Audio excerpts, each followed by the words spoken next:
The following program, Live and Learn, is made possible by Aging Partners. Find out more on their website at agingpartners@lincoln.ne.gov. I'm Tom White, and today we'll be discussing Medicare Part D with Houston Doan from Aging Partners. I'm Chris Beckenbaugh. My guest is Dave Shively, our Lancaster County Election Commissioner. We'll be talking about important deadlines and other information you need to make sure that you get to the polls this November 4th.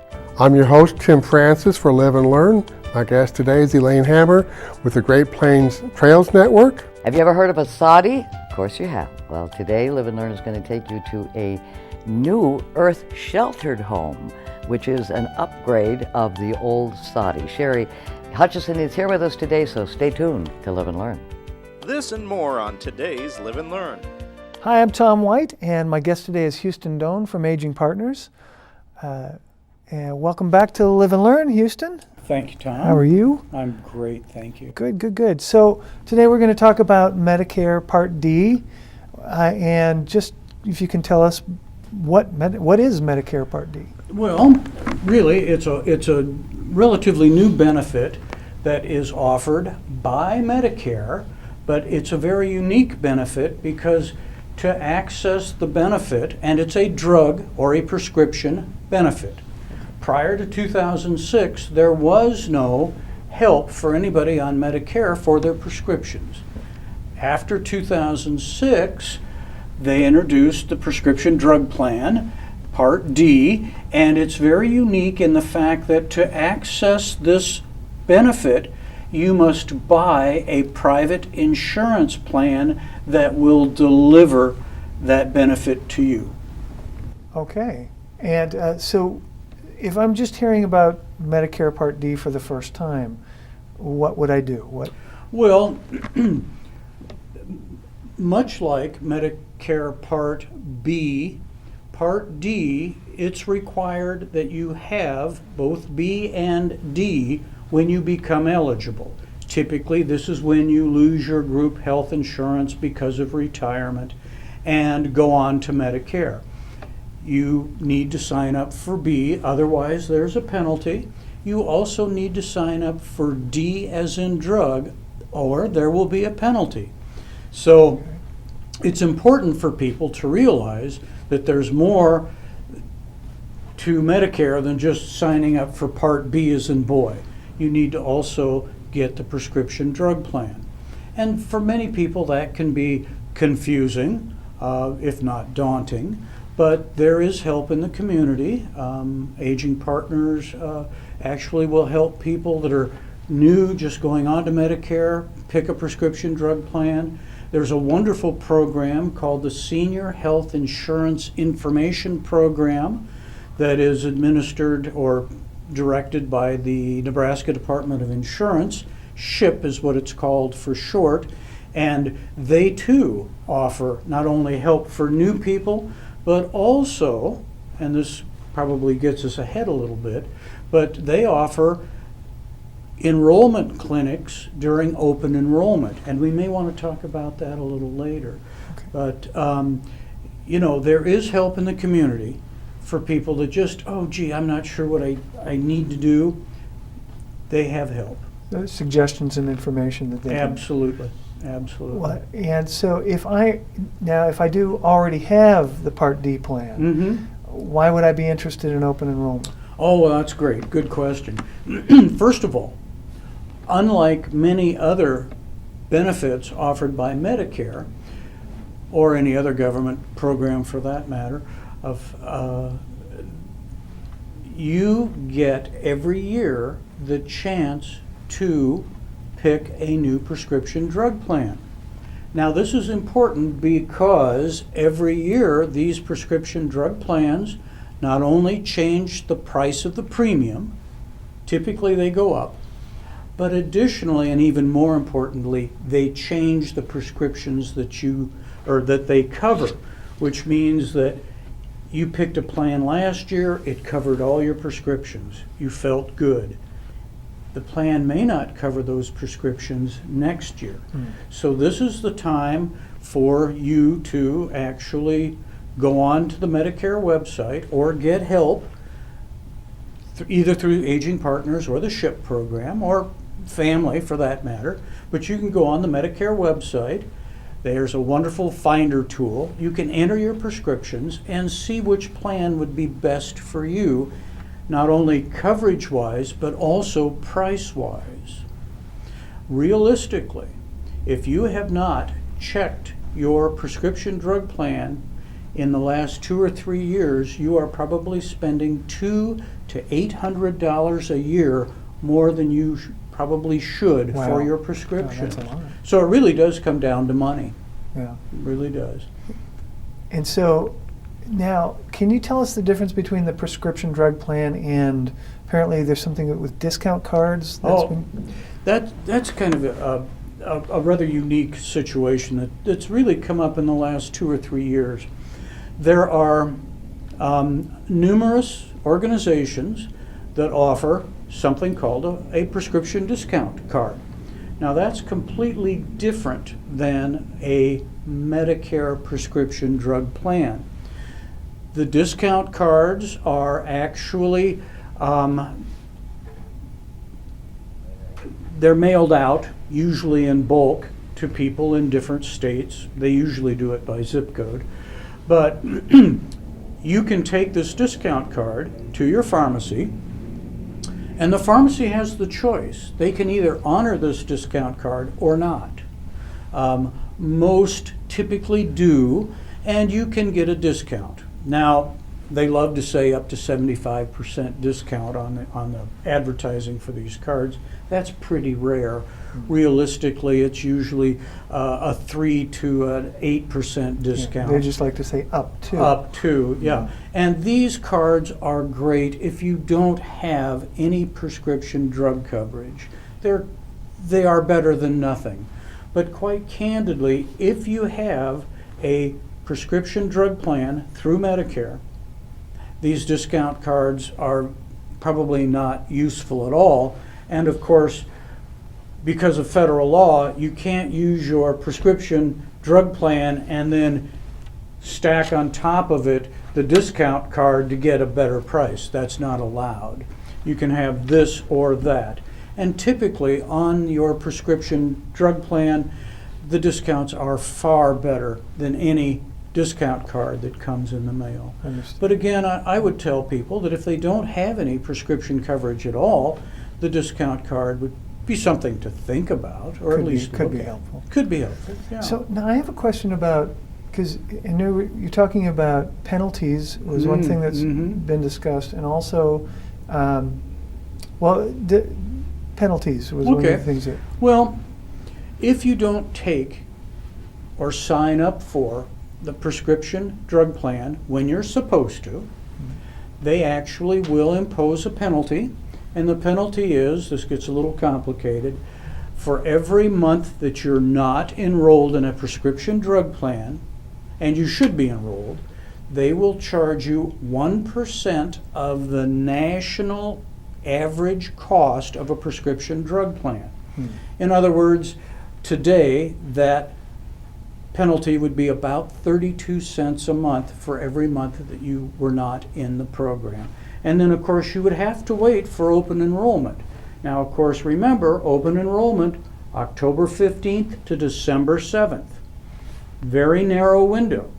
It's not a lot of time. Not a lot of time. And again, I think it's very important for our people to understand that they should review their prescription drug plan. I tell people every year, and October 15th to December 7th is the time that you can do it.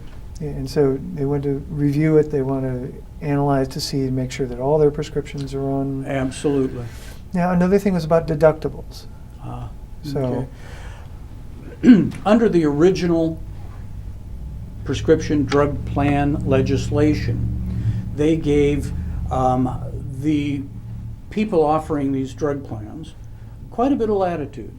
Now, typically on a standard prescription drug plan, there's a deductible. This year it was $310. Next year it's going up to $320. Typically you have to pay that deductible before you start getting a benefit. But there are a number of plans that really don't have a deductible. They're called enhanced plans. Many of those plans, there is no deductible, you start getting a benefit right away. Or, for instance, I have a standard plan this year, but because I take a preferred generic prescription, they waive the deductible. So that's, again, something that's important to look at every year when we sit down and review individuals' options. Well, so the other question, I guess, would be with these deductibles. So you pay that initially up front, and then Typically, yes. so, but if you have the enhanced plan, Mhm. there's no deductible. Mm-hmm. So what else might people need to know about, just briefly, about Okay, well, Medicare Part D? Medicare Part D is a very oddly structured benefit. You get a deductible, typically, and then typically the prescription drug plan will cover 75% of the cost of the prescriptions up to a certain dollar limit. And then people fall into something called the gap in coverage, or it's more familiarly known as the donut hole. And there, under the original law, they were responsible for 100% of the cost of the drugs up to another dollar amount where they got catastrophic coverage. Now, the Affordable Health Care Act that was passed basically in '08 is slowly diminishing or taking that gap in coverage away. And by 2020, that gap will be gone. Oh, that's great. So Okay. that the program's getting better every year. Excellent. That's good. Yeah. Yeah, and thank God we have this coverage. That It's wonderful because prior to 2006, there was no benefit if you were on Medicare and had expensive prescriptions. Well, Houston, thank you so much. Really appreciate Thank you you. coming in and talking with us today. My guest today has been Houston Doan from Aging Partners. My name is Tom White, and remember, it's never too late to live and learn.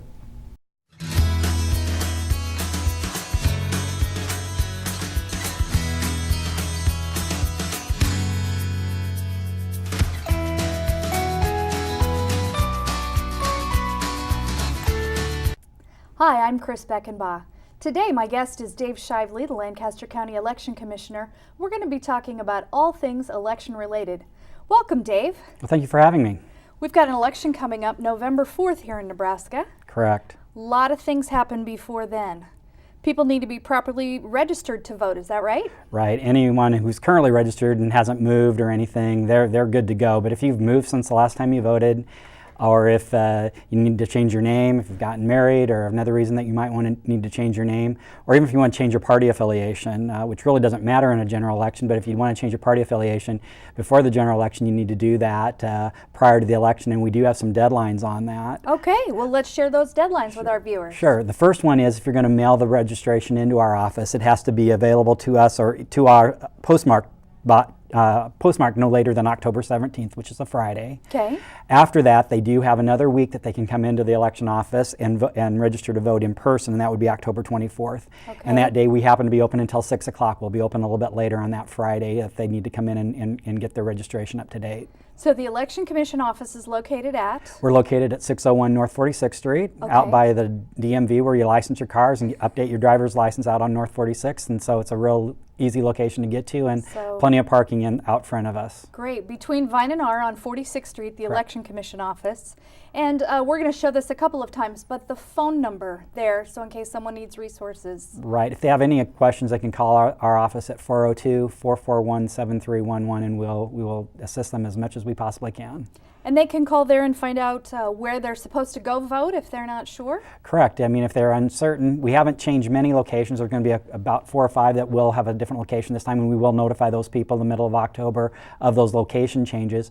But for everyone else, their location, as long as they haven't moved, is going to remain the same as it was for the last election. Okay. So you'd need to make a change if you've changed your name, your address, your party. Anything else you can think of?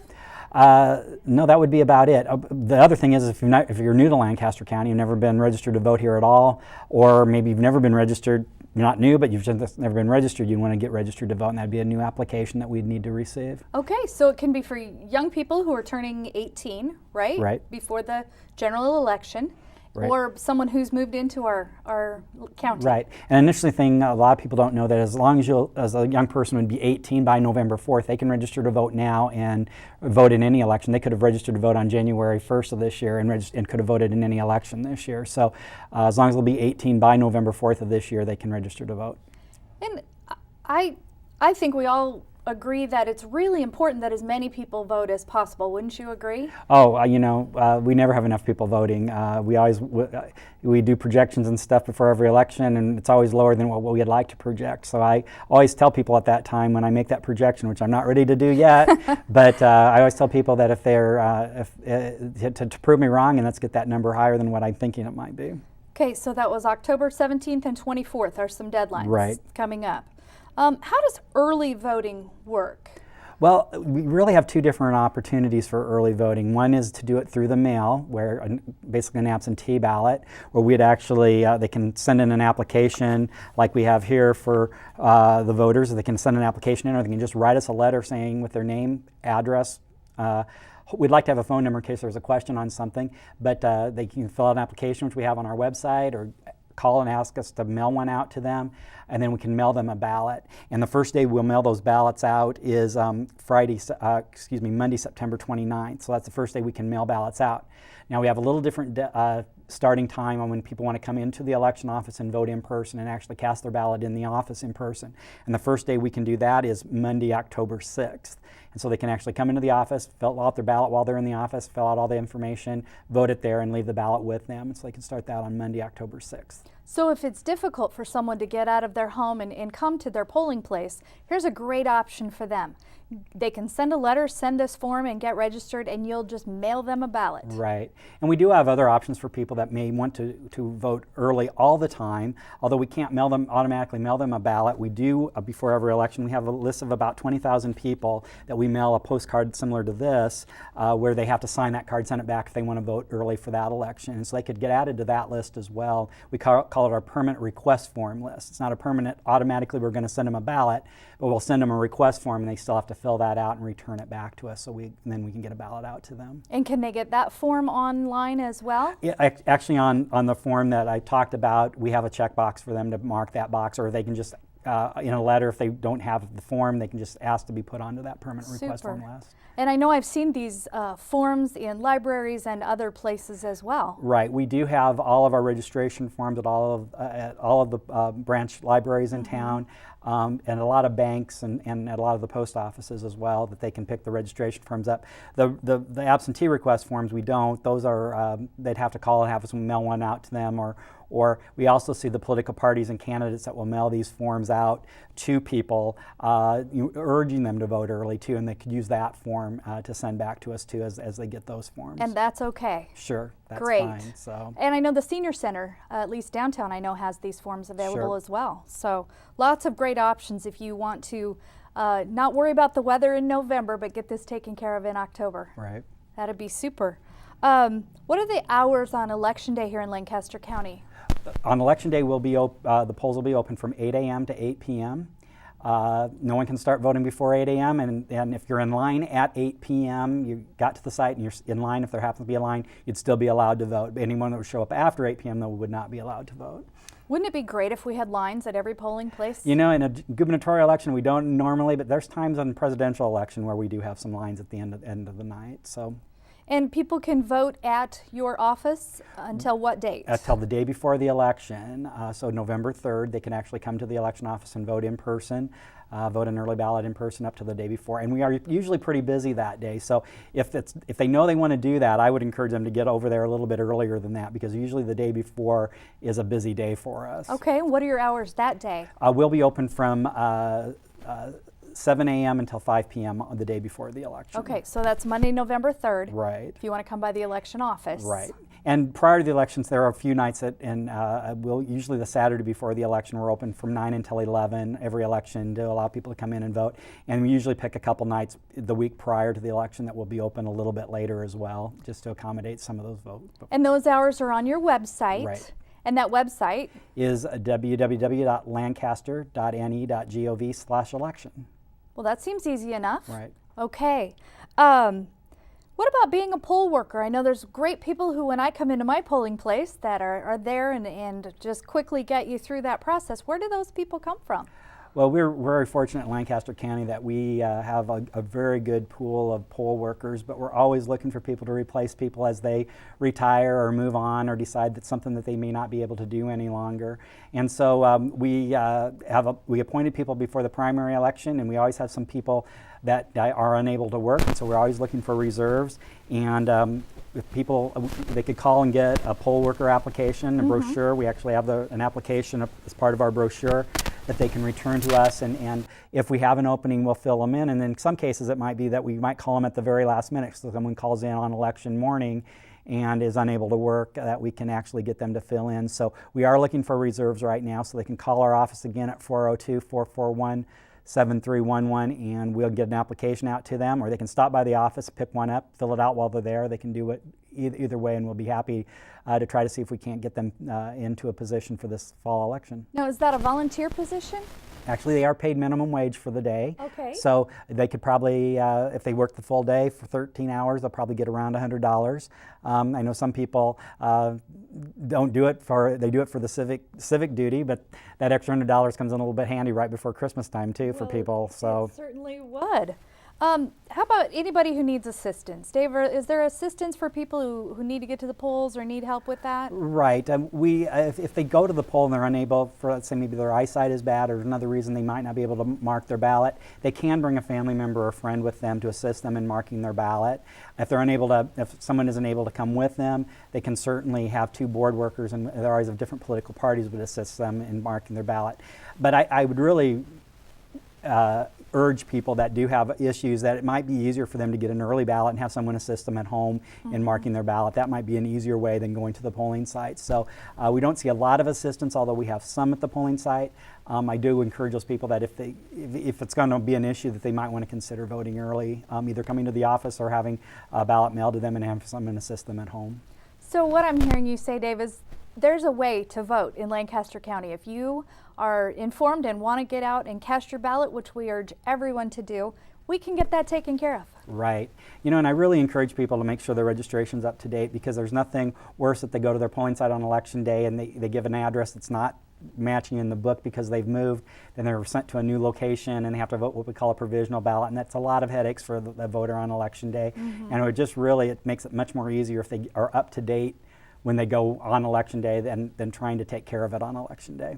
Well, this has been a lot of information for our viewers. We certainly thank you for being here today. I appreciate the time, and I hope a lot of people get out and vote on November 4th. Definitely. I'm Chris Beckenbaugh, and remember, it's never too late to live and learn.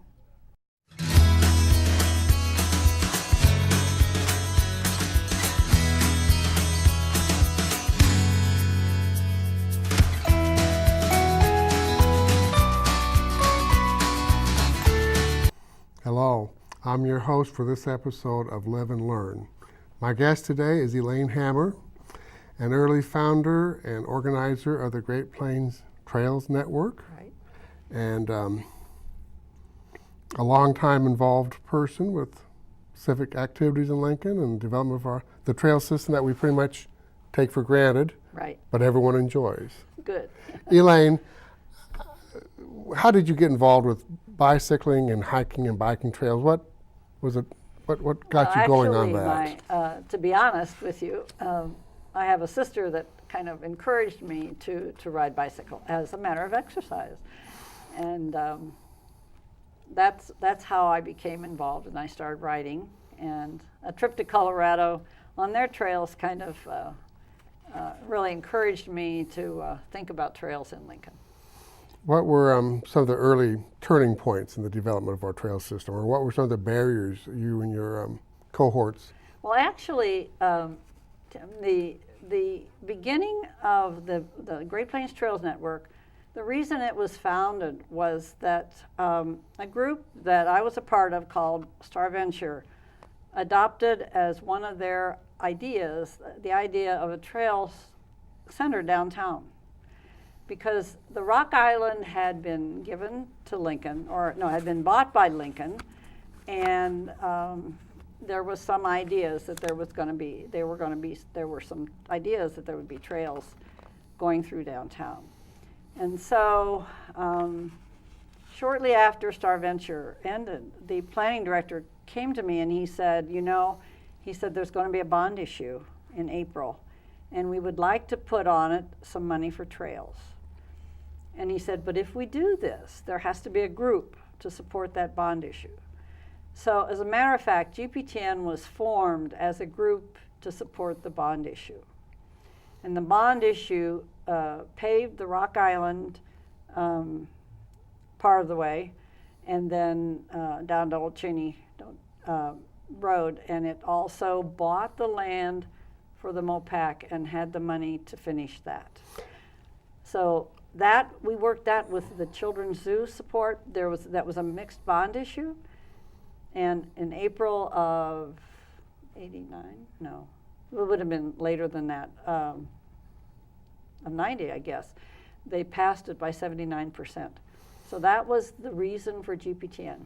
So there was a lot of public support. That's right, that's right. But there were a couple earlier trails than that in Lincoln. Right. There were 2 or 3 actually. There was the Billy Wolf, which was done through a grant that was submitted by Mayor Basalis. Along the creek, Antelope Creek, all the way from Holmes Lake and down to Lincoln High. I remember riding with her the day they dedicated that Billy Wolf Trail, and that was, I think, one of my first major bicycle rides in Lincoln. And then of course, there was the development of the Dietrich, as they put part of the land that had been bought by the city and the for the Northeast Radio, and they put it back to the city. For reuse. And part of that went to the Dietrich. There was actually a 3rd trail, and we forget about that, but Highway 2 trail was developed by the Department of Roads when they redid Highway 2, the southern piece.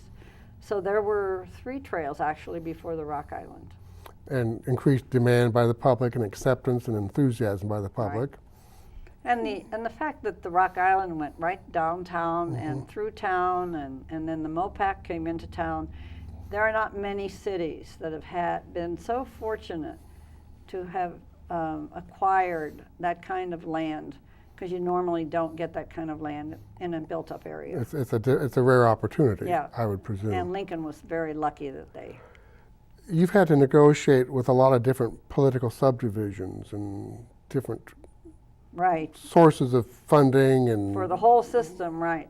We started out with that bond issue, and then the thing that happened to the Great Plains Trails Network was that somebody came to us and said that the land for the MOPAC was going to be for sale. So we said, okay, how much? And it was $275,000, and there was no one to go to ask for, because it was land that went all the way to Wabash in Cass County from Lincoln, from 84th. So we had the urban piece of the MOPAC, but this was the rural piece. So we had to go into a fundraising mode, and that's what started the entire fundraising. I remember every other week we met at Susan and Rich Rodenberg's and planned on how we were going to raise. 8 of us did mortgage our homes and pay for the loan. And so we fast learned to go ask for money to pay it back. So we raised $275,000 to buy that, and then that was given to the Natural Resources District. And tell me how the Natural Resource, the NRD, how does the Resource District participate still? Well, they actually now they have accepted the land for and finished with, of course, some help from GPTN, the MOPAC, and they did the same thing with a railroad line out of Valparaiso to Brainerd. And that's a beautiful trail. It's not Lincoln quite, but it'll be, we call them conservation quarters there. And oftentimes when I think, oh, there aren't a lot of people to use that right now, I think, what's going to be in 50 years? So it's a conservation corridor, and that's basically what we called the MOPAC for a while too, is that we're saving this for the future. And then they also have, the NRD and the county and the city and GPTN went together to buy the railroad piece that goes from 4th and J to Beatrice. We bought the piece that goes to Cortland. So So there's all work together. There's a lot of collaboration and Right. overlapping interest and Right. a fair amount of lobbying. Right. But really, Lincoln's been lucky too. There's one other facet of this we kind of forget sometimes, and that is Public Works and the Roads Department Public Works particularly has built several trails along roads that they were redeveloping. 84th Street, Superior Street, all of those trails were built with roads projects. So there's been some foresight. Right, absolutely. I mean, they're a major part of the trail system. So while we have some major trails like Rock Island and Antelope Valley and Billy Wolf and all of those, we still, part of the system is really dependent on the roads. And they serve as a commuting route. Right. Oh, yeah, So absolutely. it's not just recreational necessarily. Right, right. All of those are commuting. You were telling me there's some really high usage numbers for one of the trails. Right. We now have a counter, and it's just north of Highway 2 there on the Rock Island. And it's recorded for the month of July, well over 20-some thousand people were, and it also records whether it's a pedestrian or a bicyclist and what hour. So with this kind of data, we can kind of help plan our system. Well, that has brought a certain amount of economic activity and value to the city, has it not? Sure, it does, and people ask for homes to build along. They like to have them built along the trail. If you look at the Rock Island, all the beautiful, and as it's turned out, the people on the Mopac at first who weren't too excited, now they have gardens along the Mopac and so forth. So it's become an amenity to be Right. near a trail or adjacent to Right. a trail. Right. Right. What kind of frustrations have you had as you had to negotiate some of these partnerships? Well, I guess one of the frustrations is that in using grant money, it takes a long time. And the process you go through, both the NRD has had to go through it and the cities had to go through it.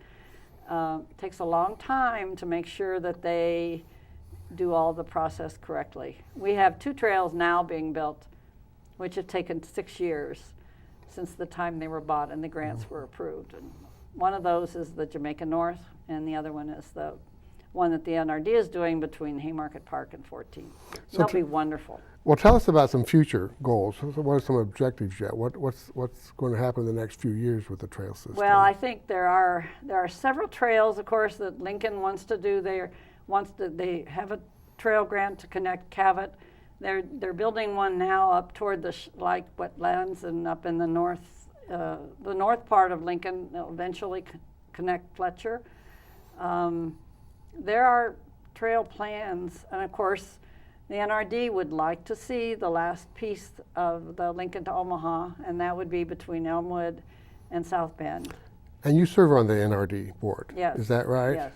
And then you serve with the city committee. Yes, Tell us right. about that. Well, there is a city committee called Pedestrian and Bicycle Safety. It makes recommendations to the mayor, and they also work very closely with the planning department to make sure that the trails are in the right place and engineered correctly and so forth. So bikers and hikers have a voice. Yes, right, absolutely. What's been maybe the most satisfying part of your 30 or 35, 40-year involvement? Oh, it's more like 30. Really, the most satisfying is the fact the people are wonderful. The people you work with on trails are just the finest people in the area, and I think that's been the most wonderful part of it. Is just that from the city leaders on to everybody on GPTN over these 25 years have been a major part of it.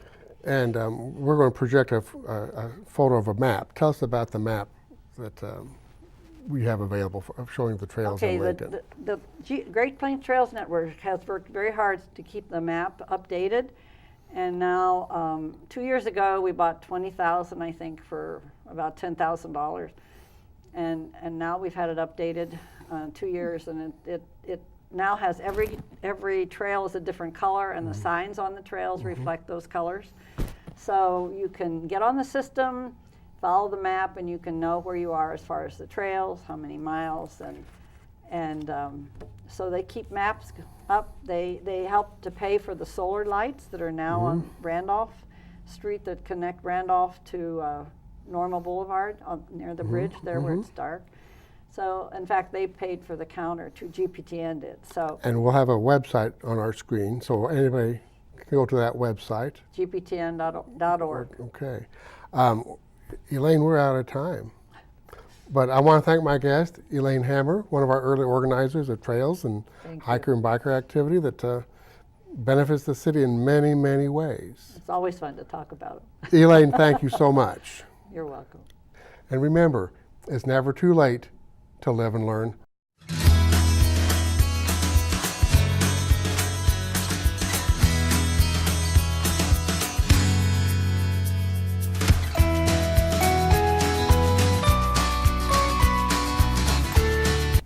Live and Learn presents A Little Prairie on the House. Sherry Hutchison's, she's mowing her lawn, right? No, she's actually mowing her roof. She lived in what we used to call a soddy. Now we call it an earth-sheltered home. Meet Sherry Hutchison, who lives in the soddy, as it were. How long have you lived there, Sherry? It was built in 1980, and it was so it's 34 years old, and I've lived there the entire time. So, Now, why would you make a decision to live in a soddy, or earth-sheltered home now, as we call it?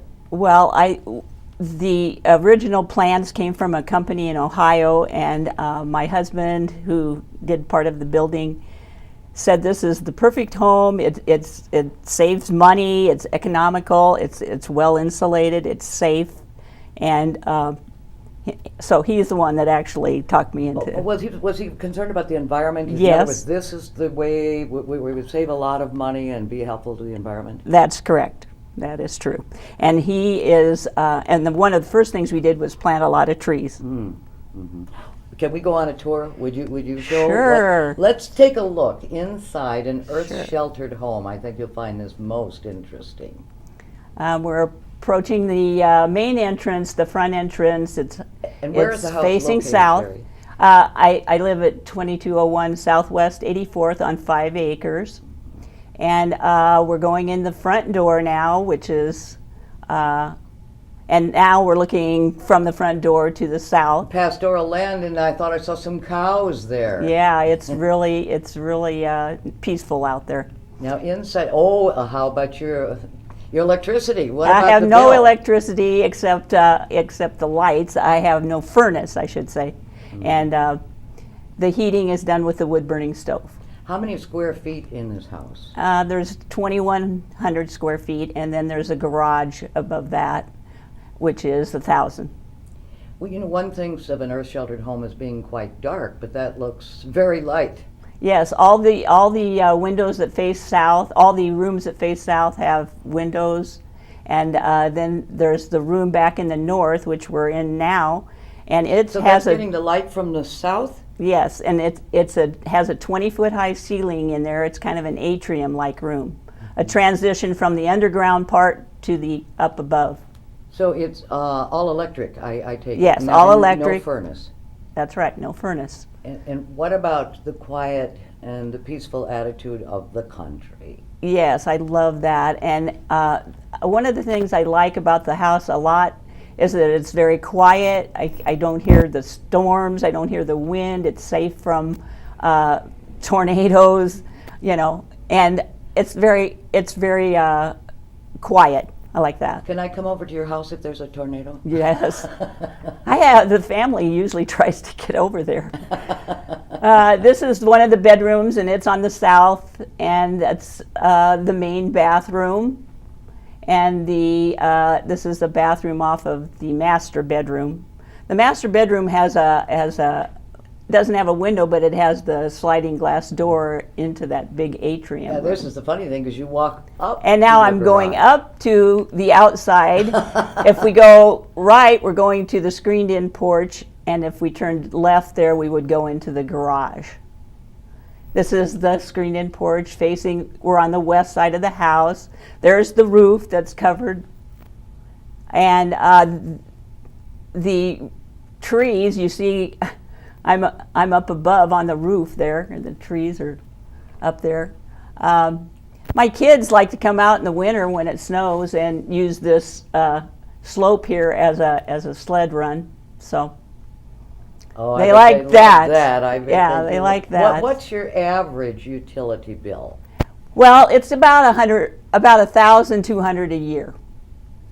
Oh, what would I that have my average- own. I have my own sewer and own well, so there's no water or Okay, sewer. well, so then on this roof, I said, we saw you on the mower, on the lawnmower, what we Right. thought was a lawnmower, but it's a roof mower. What are those little The vents are there from, that one is for the wood burning stove to get the smoke out. That one is to bring fresh air down into the house. And the other one was a sewer vent pipe.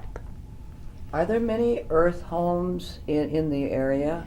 There weren't, and there aren't still today. There's, in the area out by Denton and Malcolm where I live, I know of 3 other homes like this, but not in this design.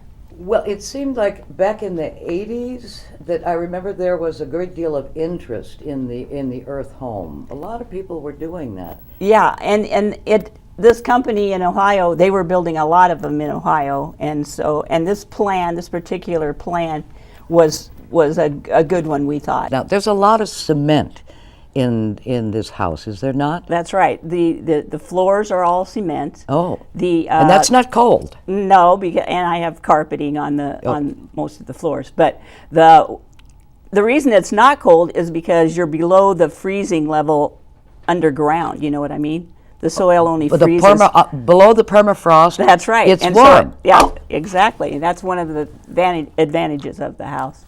And so the cement would cost more today, to use, and also just the wood and the framing and stuff of it. Well, now tell me about that wood burning fireplace. Yes, that's really great. When I get ready for winter, we usually have to go cut and stack about a cord of wood, and when it gets really cold outside, the house does not get cold like a normal house with a furnace. It doesn't have a lot of heat loss. It's well insulated, and so economically it's great. Well, now don't tell me you cut the wood yourself. Well, I have a good man that helps me with that. A good man is hard to find. You always get the other kind. That's right. Ray has been really good about getting that ready.